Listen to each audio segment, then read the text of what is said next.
Trump का ये बयान कुछ इस तरह से सरफेस हुआ जिसमें उन्होंने कहा कि we are trying to get it back by the way that could be a little breaking news we are trying to get it back because they need thing from us. अब ऐसी क्या कहानी है? ऐसा ट्रंप को क्यों लगता है कि तालिबान से ये बगराम एयरबेस को लेने में कामयाब हो जाएंगे? देखिए, आप सबने एक चीज तो बेहतर तरीके से समझ ली है कि ट्रंप व्यापारी हैं और वो व्यापार में नेगोशिएशन बहुत अच्छे से करना जानते हैं। जहां एक दिन वो चाइना से फोन पर बात करके टिकटॉक की बात कर लेते हैं, वहीं दूसरी तरफ वो अब अफगानिस्तान से बातचीत करके अपने हित के लिए बगराम एयरबेस की भी संभवतया कोई ना कोई डील क्रैक कर जाएंगे। मैं ये ऐसा क्यों कह पा रहा हूं? पहले इनका एक इंटरव्यू, शायद वो आपको सुनाई ना दे, मैं बोल देता हूं, जिसमें वो पत्रकारों को इंटरव्यू में ये बात बोल रहे हैं कि मेरे जाने के बाद के सबसे गलत फैसलों में बगराम एयरबेस का छोड़कर चले आना था, लेकिन हम उसे पाने का पूरा प्रयास करेंगे। अब मैं आपको थोड़ा सा कंटेक्स्ट दे देता हूं, थोड़ा इतिहास इसके बारे में बता देता हूं। जैसा आप सभी जानते हैं कि अमेरिका के ऊपर जब 9/11 का हमला हुआ तो उसके बाद अमेरिका अलकायदा के खात्मे के लिए अफगानिस्तान की यात्रा किया। अफगानिस्तान में तत्कालीन तालिबान ने अलकायदा को अपने साथ रहने की जगह दी हुई थी। ओसामा बिन लादेन इनका मोस्ट वांटेड था। उसको खत्म करने के लिए अफगानिस्तान में अमेरिकी सेना नाटो को साथ लेकर पहुंच जाती है, खूब तबाही मचाई जाती है। 2001 से 2021 के बीच में अमेरिका लगभग 20 साल तक अलकायदा को खत्म करने के लिए अफगानिस्तान में खूब हमले करता है और अपना लगभग बेस बना के तैयार हो जाता है। अपने द्वारा स्थापित एक सरकार भी कर देता है, लेकिन जनता को कहीं ना कहीं उसका समर्थन प्राप्त नहीं था। यह सब चलता रहा। अमेरिका ने जब बहुत ज्यादा रिसोर्सेज अफगानिस्तान पर इन्वेस्ट किए तो ट्रंप को राष्ट्रपति बनने पर यह एहसास हुआ कि मैं कहीं ना कहीं अमेरिका को एक मुसीबत से बाहर निकाल सकता हूं, और वो है अफगानिस्तान। इन्होंने वर्ष 2020 के अंदर अफगानिस्तान में तालिबान से डिस्कशन शुरू किए। जैसा आप जानते हैं कि he is a great negotiator. इन्होंने तालिबान से डिस्कशन किया कि हम आपको अफगानिस्तान देकर जाना चाहते हैं, आप अफगानिस्तान पर शासन करिए, हमें सेफ एग्जिट दे दीजिए ताकि दुनिया के सामने हम विजेता के रूप में यहां से बाहर निकलें। अमेरिका ने इसे एक देश को स्वतंत्र होने की तरह दिखाया। तालिबान ने बकायदा इनके साथ दोहा, कतर की राजधानी में समझौता किया। वही दोहा जिस पर इजराइल ने हमास के लिए हाल ही में हमला किया, वही दोहा जिसको अमेरिका ने ही कहा था कि आप यहां पर अंतर्राष्ट्रीय रूप से आर्बिट्रेशन कर सकते हैं, उसी दोहा पर अमेरिका की शह के साथ इजराइल ने हमला किया था। मैं केवल संदर्भ याद दिला रहा हूं। 2020 में अमेरिका और तालिबान के बीच में इसी दोहा के अंदर बातचीत होती है। जब दोनों के बीच बातचीत होती है तो तय होता है कि आने वाले टाइम में हम अपनी पूरी सेना को यहां से निकाल लेंगे, सत्ता का स्मूथ ट्रांजिशन होगा, तालिबान अब अफगानिस्तान का होगा या अफगानिस्तान अब तालिबान का होगा। ये बात करते करते ट्रंप सत्ता से चले जाते हैं। सत्ता से जाते हैं और नई एंट्री होती है बाइडेन की। बाइडेन जनवरी 2021 में कार्यभार संभालते हैं, लेकिन जो एग्रीमेंट ट्रंप करके चले गए थे अब उन्हें उसे इंप्लीमेंट करना था। चूंकि दोनों की राजनीतिक पार्टियां अलग थी, ऐसे में बाइडेन ट्रंप के फैसले को पलट तो नहीं सकते थे, लेकिन उसमें इतनी कमियां निकाल सकते थे जिससे ट्रंप को हमेशा क्रिटिसाइज किया जाए। हुआ भी यही। बाइडेन ने पूरी सेना को वहां से निकलने का आदेश दे दिया और कहा कि अपने वेपन और जितना भी जरूरी सामान है सब अफगानिस्तान में ही छोड़कर चले आओ। समय बीतता गया और साल 2021 के मध्य तक पहुंचते पहुंचते अमेरिकी सेना अफगानिस्तान को छोड़कर निकल लेती है। उस समय अमेरिकी सेना का सबसे बड़ा जो बेस था, एयरबेस था, हवाई जहाज जहां से उड़ते थे, वो बगराम एयरबेस ही था। अमेरिकी सेना ने लगभग अपने सारे हथियार, वाहन, गोला बारूद, सब चीजें उसी जगह छोड़ दिए जहां पर अफगानिस्तान में उन्होंने बेस बना रखे थे। यह एक साजिश भी थी। अमेरिका चाहता था कि अफगानिस्तान में कभी स्थिरता ना हो। तालिबान के लड़ाकों को जब ये मिसाइलें या फिर ये वेपन्स हाथ लगे तो वो खुद ही आपस में लड़ते झगड़ते रहे, और हुआ भी है। भारत में हुए आतंकी हमलों में कई बार अमेरिका मेड जो गन है उनका इस्तेमाल होते देखा गया है, क्योंकि वो वाया अफगानिस्तान पाकिस्तान होते हुए यहां तक पहुंची हैं। एनीवे, फिर आती है बारी 2021 के बाद के समय की। तालिबान सत्ता में तो आ जाता है, लेकिन उसे दुनिया में स्वीकार्यता नहीं मिलती है, क्योंकि बाइडेन खुद नहीं चाहते थे कि तालिबान को सत्ता मिले, लेकिन करें क्या, ट्रंप समझौता कर गए थे। इसके चलते बाइडेन के रहते कहीं से भी तालिबान को स्वीकार्यता नहीं मिली। दुनिया में किसी ने भी तालिबान को शासन में स्वीकार नहीं किया। व्यवहार सबने रखे, लेकिन तालिबान के एम्बेसी को अपने यहां नहीं खुलने दिया। आज भी भारत बैकडोर चैनल्स के थ्रू तालिबान से बात जरूर करता है। तालिबान के जो लीडर्स हैं वो आपको अब चाइना में जाते हुए, पाकिस्तान में जाते हुए और कई इस्लामिक कंट्रीज में जाते हुए दिखाई देते हैं, लेकिन एक राष्ट्र के रूप में और एक दल के रूप में तालिबान को स्वीकार नहीं किया गया। हालांकि कुछ समय पहले ही रूस ने इसे स्वीकार किया, उन्हें रिकॉग्नाइज किया कि हम आपकी सत्ता को स्वीकारते हैं, लेकिन अमेरिकी प्रभाव इतना जबरदस्त है कि बिना अमेरिका की चाह के कोई भी देश तालिबान की सत्ता स्वीकार नहीं कर रहा था। अमेरिका का सीधा हथकंडा है कि आप इस देश में चुनाव करा लीजिए, हम आपकी सत्ता को मान लेंगे। अब बड़ा सवाल आता है, बड़ा सवाल ये कि बाइडेन चले गए, ट्रंप वापस आए। ये वही ट्रंप जो जाते जाते अफगानिस्तान को तालिबान के हवाले कर गए थे, अब जब ये दोबारा सत्ता में आए हैं तो इनकी मंशा थी, क्या मंशा थी? इनकी मंशा थी कि जिस तालिबान को मैंने कभी अश्योरेंस दिया था कि मैं तुम्हें स्थापित करूंगा, अब बारी है उसे स्थापित करने की। लेकिन ट्रंप आते ही एक नए वायरस के साथ आए थे, नाम उसका टैरिफ था, दुनिया भर में फैलाया, खूब नुकसान पहुंचाया। नॉर्थ कोरिया और अफगानिस्तान ट्रंप के एजेंडे में ही नहीं रहे। लगभग 9 महीने बाद इन्हें अचानक अफगानिस्तान की याद आती है, और वो भी यूके में पहुंचकर आती है। यूके जो कि अमेरिका का नाटो अलाई है, जो इनके साथ जंग में गया था, वहां इनको याद आती है कि अरे यार, हमने अफगानिस्तान तो छोड़ा, उसका एक एयरबेस भी छोड़ दिया। अचानक एयरबेस की याद क्यों आई?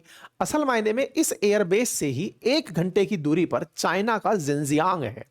जिनजियांग में है काशगर। काशगर वो जगह है जहां पर अमेरिका के अनुसार चाइना ने अपने न्यूक्लियर वेपन रखे हुए हैं, जहां से चाइना न्यूक्लियर मिसाइल दाग सकता है। अमेरिका यह मानता है कि अगर चाइना को कंट्रोल करना है तो पाकिस्तान को तो पाल के रखना ही है, लेकिन पाकिस्तान वो टॉमी है जो किसी के भी फेंके बिस्किट पर पूंछ हिला सकता है। इसीलिए अपने कंट्रोल में पूरी एक जगह और होनी चाहिए। आपको याद होगा, मैंने पहले भी आपको बताया था कि भारत ने नूर खान पर, जो कि पाकिस्तानी एयरबेस है, उस पर जैसे ही हमला किया था, तत्काल प्रभाव से अमेरिका पाकिस्तान के साथ जाकर खड़ा हो गया था। असल मायने में अनडिस्क्लोज्ड तरीके से अमेरिका नूर खान को ऑपरेट करता है।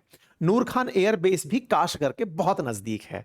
ऐसे में अगर कभी भी पाकिस्तान से किसी चीज की अमेरिका को आवश्यकता होगी तो वो नूर खान एयरबेस होगा। ऐसे में पाकिस्तान जो कि कहीं भी लुढ़क सकता है, अमेरिका को उसके लिए काफी ज्यादा भ्रष्टाचार की कीमत चुकानी भी पड़ती है। अगर अफगानिस्तान की बात की जाए तो अफगानिस्तान में बैठा तालिबान लंबे समय से संघर्ष कर रहा है अपनी स्वीकार्यता का, संघर्ष कर रहा है विदेशी निवेश का, संघर्ष कर रहा है विदेशी मुद्रा का। तालिबान चाहता है कि उसके पास भी डॉलर हो। तालिबान चाहता है कि वो केवल हेरोइन बेच करके पैसे ना कमाए, वेपन बेच के पैसे ना कमाए, उसके यहां भी व्यापार के लिए साधन उपलब्ध हों। इसीलिए ट्रंप ने ताजा ताजा दांव चला है। उन्होंने कहा है कि हम चाहते हैं ये बगराम एयरबेस लेना, लेकिन इस बगराम एयरबेस के लिए वो लोग भी हमसे बातचीत करना चाहते हैं। कौन लोग? तालिबान वाले लोग। ऐसा मैं क्यों कह रहा हूं? क्योंकि तालिबान की खुद की मंशा है कि उसका जो फंड अमेरिका ने अपने पास ब्लॉक किया हुआ है। अब आप पूछेंगे तालिबान का कौन सा फंड हो गया जो अमेरिका ने ब्लॉक कर रखा है?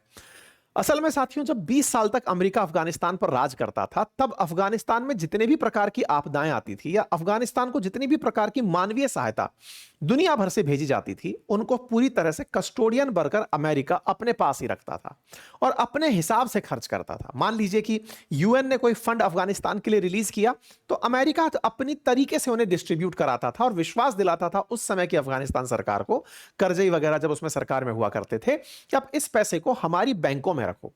उन्हीं बैंकों को इसने सील कर दिया जब तालिबान सत्ता में आया। कहा जाता है, यह कहा जाता है वाली बात है कि लगभग 4 बिलियन से अधिक तालिबान का फंड या अफगानिस्तान का फंड आज भी अमेरिकी बैंकों में बंद है। नंबर तो 8 बिलियन के आसपास है, लेकिन 4 बिलियन अमेरिका ने 9/11 के पीड़ित परिवारों में बांट दिया, ऐसा अमेरिका की सरकारें क्लेम करती हैं। एनीवे, तो जो फंड इनका बंद है अमेरिकी बैंकों में, तालिबान कईयों बार उस विषय को उठा चुका है, लेकिन अमेरिका के प्रभाव के चलते ना तो वो फंड बाहर आता है और ना ही दुनिया में तालिबान को सरकार के रूप में स्वीकार किया जाता है। तो ये जैसे तैसे करके बस सरवाइव कर रहे हैं। हाल ही में जब ईरान के चाबहार पोर्ट को ऑपरेट करने पर भारत को प्रतिबंधित किया गया और कहा गया कि अब चाबहार से कोई काम नहीं होगा, असल में चाबहार का असली फायदा अफगानिस्तान को ही तो मिल रहा था। लेकिन अब उस अफगानिस्तान को यह कह करके कि आप हम तो ईरान को सैंक्शन कर रहे हैं, उसने अफगानिस्तान को आइसोलेट कर दिया है। ट्रंप की हमेशा आदत रही है, पहले वो सामने वाले देश को परेशान करते हैं, उसके बाद उसे नेगोशिएशन टेबल पर बुलाते हैं। आप चाहे जिस भी देश को देख लें, पहले चाइना को 245% टैरिफ से लादा, फिर कहा टिकटॉक दे दो 50% टैरिफ लगा दूंगा। आज भारत के साथ 50% टैरिफ लगाया, लेकिन भारत से कहा जा रहा है कि तुम हमारी मक्का खरीद लो, जीएम क्रॉप्स खरीद लो, हमारे यहां से नॉनवेज मिल्क खरीद लो, और अपनी कंपनियों से कहो हमारी कंपनियों को आने दो अपने देश के अंदर, आ जाओ ट्रेड टॉक कर लेंगे। तो हमेशा अमेरिका ने, मतलब ट्रंप के काल में, यह तरीका अपनाया कि पहले सामने वाले पर खूब सारा टैरिफ लगाकर उसे यह एहसास दिलाओ कि वो क्या है, यानी अमेरिका उसके जीवन में कितना महत्वपूर्ण है।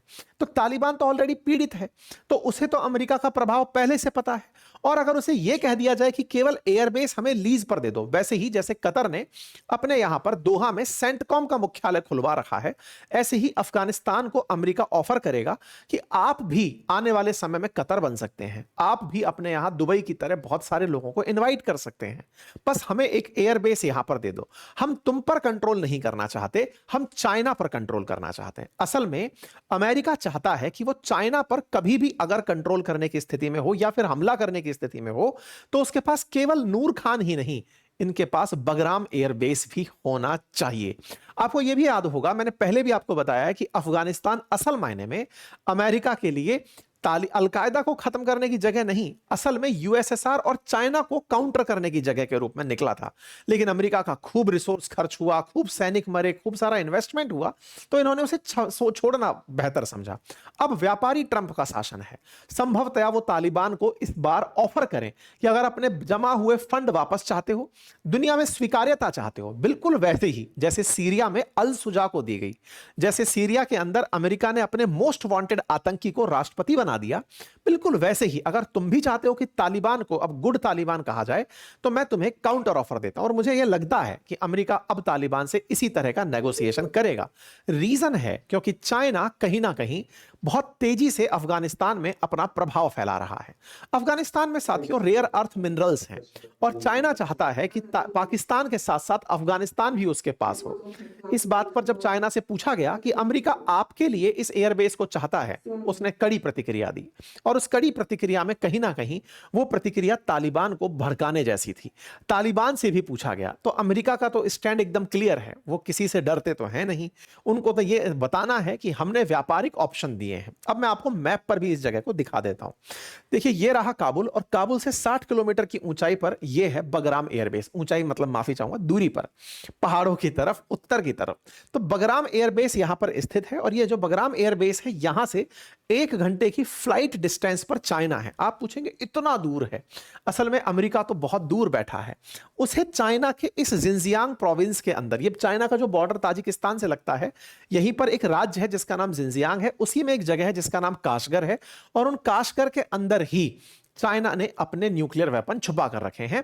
यह ऐसा अमेरिका का मानना है, ठीक है। तो यहां पर आप तस्वीरों के माध्यम से काबुल और काबुल के ऊपर बगराम को देख सकते हैं, और चाइना को यहां से बहुत इजीली रीच किया जा सकता है। काबुल से ऊपर जो परवान नाम की जगह है, वहां पर यह स्थित है। इंटरेस्टिंग है, काशगर से जुड़ी हुई 2.5 किलोमीटर लंबी सुरंग, जिसके माध्यम से काबुल को मजार शरीफ और उत्तर में अन्य शहरों से जोड़ा जाता है। अब मैं थोड़ा सा आपको बगराम का इतिहास भी बता देता हूं। असल में साथियों, जब द्वितीय विश्व युद्ध खत्म हुआ, द्वितीय विश्व युद्ध के खत्म होने पर कोल्ड वॉर शुरू हुआ, और वो कोल्ड वॉर था अमेरिका और यूएसएसआर के बीच में। और जो यूएसएसआर था, उसने अमेरिका को जहां जहां पर प्रभावशाली होना था वहां पर टक्कर देने के लिए अपने बेसेस बनाए थे। सोवियत रूस ने 1950s के दौर में अफगानिस्तान के अंदर अपना एयरबेस बनाया, उसका नाम काशगर एयरबेस रखा गया। ये जो काशगर एयरबेस असल में अफगानिस्तान में है, ये सोवियत रूस की पैदाइश है। सोवियत रूस ने अपने कालखंड में, देखिए सोवियत रूस खत्म हुआ 1991 में, लगभग 30 साल तक और भी 40 साल तक सोवियत रूस का ही इस पर कब्जा रहा। 1990 के बाद में तालिबान और उत्तरी गठबंधन के लड़ाकों को, और वो तालिबान जैसे कभी अमेरिका ने खड़ा किया था। ये बड़ी ही इंटरेस्टिंग कहानी है कि तालिबान असल में उपज अमेरिका की ही थी, और उस तालिबान असल में था क्या, स्टूडेंट्स का ग्रुप था जिसको अमेरिका ने बिल्कुल वैसे ही जैसे बांग्लादेश के अंदर स्टूडेंट्स को मोटिवेट करके सत्ता बदलवा दी, ऐसे ही तालिबान के अंदर स्टूडेंट्स, तालिब मतलब शिक्षा, शिक्षा लेने वाले जो तालिबानी थे, इन्हें उकसा करके यह कार्यक्रम करवाया गया था। तो यहां से इन्होंने सोवियत रूस को भगाया। सोवियत रूस 1991 में 15 देशों में टूट गया और वो अपनी ही उलझनों में उलझ गया। तालिबान को लगा कि उसने सोवियत रूस को पछाड़ दिया है और उसने लगभग अपने तरीके से मतलब सत्ता को कब्जे में रख लिया। सत्ता कब्जे में रही 1990 से 2001 के बीच में, जब तालिबान का शासन अफगानिस्तान में रहा। उत्तरी गुट के लड़ाकों के पास में यह कंट्रोल रहा, लेकिन 2001 में यही तालिबान के लड़ाकों को लगा कि इन्होंने तो सोवियत रूस को पछाड़ दिया है, ये तो अब चाहे तो अमेरिका को भी पछाड़ सकते हैं, क्योंकि सोवियत रूस ने भी वही पैंतरेबाजी तालिबान पर अपना ली जो अमेरिका ने अपनाई थी, भ्रष्टाचार की। हुआ भी यही, अलकायदा ने शरण तालिबान के पास ली। अलकायदा निकल करके मार मारने पहुंच गया अमेरिका में। अमेरिका को बुरा लगा और लौटकर अमेरिका इन पर सफाई के लिए आ गया कि ये जिन्न हमने ही तो पाला था और ये हम ही को खा गया। ऐसा करते हुए 2001 में अलकायदा के खात्मे के नाम पर अमेरिका अफगानिस्तान पहुंचता है और सबसे पहले कंट्रोल इसी बगराम एयरबेस पर लेता है। 2001 से 2021 तक ये बगराम एयरबेस अमेरिका के कंट्रोल में रहा। अमेरिका ने यहां पर बहुत सारा निर्माण कराया, अपनी सेना को यहां पर पूरी तरह सजा दिया। ये कुछ तस्वीरें हैं जिससे आप अंदाजा लगा सकते हैं कि अमेरिका ने यहां पर कितना तरीके से अपने आप को सेटल किया हुआ था। आप सोचें कि ये वो एयरबेस था जहां पर राष्ट्रपति भी गुपचुप तरीके से पहुंचा करते थे। ऐसी ही एक तस्वीर जॉर्ज डब्ल्यू बुश की है। यहां पर अमेरिकी सेना का मोरल बूस्ट रखने के लिए अमेरिकी ब्रांड्स का यहां पर ट्रक जाते हुए आप देख सकते हैं। बसी हुई बसावट देख सकते हैं। एयरबेस पर केवल एयर स्ट्रिप नहीं, पूरी तरह एक शहर बना हुआ था। इस शहर में 60 बेड का एक अस्पताल, पिक्चर हॉल, तमाम प्रकार की सुविधाएं उपलब्ध थी। यह वही एयरबेस था जो 2020 तक अमेरिका के लिए अफगानिस्तान में सबसे बड़ी एसेट थी। यह वही एयरबेस था जिसे अफगानिस्तान से निकलते समय अमेरिका खाली तो नहीं करना चाहता था, लेकिन मजबूरी थी कि यहां पर बचाव कैसे किया जाएगा, अमेरिकी सैनिकों को तालिबान से कैसे बचाया जाएगा। क्योंकि तालिबान ने जैसे ही 15 अगस्त 2021 को अफगानिस्तान पर कब्जा किया, तस्वीरें बड़ी ही हास्यास्पद थी कि शासन अब किन के हाथों में होगा। आप एक तस्वीर और देख सकते हैं। जब अमेरिका यहां से चला गया तो यह बगराम एयरबेस कुछ इस तरह से दिखाई दिया। यहां पर बंकर दिखे, बने हुए शहर की तरह घर दिखे। यहां पर कुछ लोगों ने पहुंच करके ऑब्जर्व किया कि जैसे ही आखिरी फ्लाइट अमेरिका की यहां से उड़ी, बगराम एयरबेस की लाइट अचानक गायब कर दी गई। सारी सुविधाएं अपने आप खंडित होने लगी, बहुत सारे सीक्रेट्स मिटने लगे। बगराम एयरबेस पर अफगानिस्तान के लड़ाकों ने पहुंचकर जब पाया तो मशीनें वहीं थी, लेकिन अमेरिकी सैनिक एक भी यहां पर नहीं था। यह पूरा शहर जो बसा हुआ आपको दिख रहा है बगराम का, यह पूरी तरह से अमेरिका का एक बसाया हुआ शहर था। इस शहर को ही अब ट्रंप वापस चाहते हैं। उनका कहना है कि मैं झगड़ कर नहीं चाहता कि अमेरिका युद्ध करके इसे ले। वो इसे नेगोशिएशन के थ्रू लेंगे और उन्हें बहुत आसानी से समझाएंगे कि देखो, दोहा ने भी तो, यानी कतर ने भी तो अपने यहां पर सेंटकॉम का मुख्यालय बनाया हुआ है। अगर आप अमेरिका की वजह से किसी देश की तरफ से स्वीकारोक्ति पाते हैं, निवेश पाते हैं, तो केवल बगराम देकर के क्यों ना अपनी सारी प्रॉब्लम सॉल्व कर जाते हैं। और संभवतया यह काम करने में अमेरिका कामयाब भी होगा। बगराम की स्थिति बहुत स्ट्रेटेजिकली इंपॉर्टेंट है। यहां से चाइना और रूस को तो कंट्रोल किया ही जा सकता है, साथ ही साथ ईरान अगर भविष्य में न्यूक्लियर शक्ति बनता है तो भी वो अफगानिस्तान का पड़ोसी रहेगा, और पाकिस्तान जो पलटू है उसे भी कंट्रोल यहां से किया जा सकता है। तो ईरान हो या चाइना, दोनों ही अगर बगराम से कंट्रोल हो तो फिर इसे लिया क्यों ना जाए। बस यही सोच करके ट्रंप ने भाषण दे दिया है। यहां पर आप देख सकते हैं काशगर, और साथ ही साथ में यहां पर लोप नूर न्यूक्लियर बेस, ये बहुत नजदीक है, 1 घंटे की फ्लाइट डिस्टेंस पर है। तो चाइना भी इस बगराम को लेने का प्रयास कर रहा था, ऐसा अमेरिका की मीडिया ने चर्चा में लिया था। बस इसी बात को ट्रंप ने 2024 में अपने इलेक्शन कैंपेन में भी उठाया था कि हमने बगराम छोड़कर गलती की, हम चाइना को उस बगराम को नहीं लेने दे सकते। यहां पर रेयर अर्थ मिनरल्स हैं, ये अलग पार्ट है, लेकिन चाइना इसे लेकर अमेरिका को बाहर करने का जो प्रयास कर रहा है, ट्रंप शायद उसे नहीं होने देंगे और संभवतया वो अफगानिस्तान से इसे लेने में कामयाब होंगे। एक और जानकारी, ट्रंप जब खुद राष्ट्रपति थे तब वो भी यहां पर गुपचुप तरीके से पहुंचे थे। ये तस्वीरें बाद में बाहर आई। उन्होंने सिक्योरिटी रीजन से अफगानिस्तान को नहीं बताया था, अदरवाइज तालिबान उनके स्वागत में मिसाइलें चला सकता था। ऐसे में वो चुपचाप पहुंचते हैं, तस्वीरें खिंचाते हैं और लौट कर वापस चले आते हैं। कुल मिलाकर बगराम की कहानी आपको अगर समझ में आ गई हो तो आप अपनी तरफ से इसे अपने अन्य साथियों से साझा कर सकते हैं। चैनल पर नए हैं तो चैनल को सब्सक्राइब कर लीजिए। आप इस विषय पर क्या सोचते हैं अपनी राय कमेंट बॉक्स में जरूर रखिए। फिलहाल के लिए इतना ही। बाकी अपनी पाठशाला ऐप पर आप अपने लिए कोर्सेज देख सकते हैं। एप्लीकेशन के साथ साथ आप हमारी किताबें भी चेक कर सकते हैं। Thank you so much.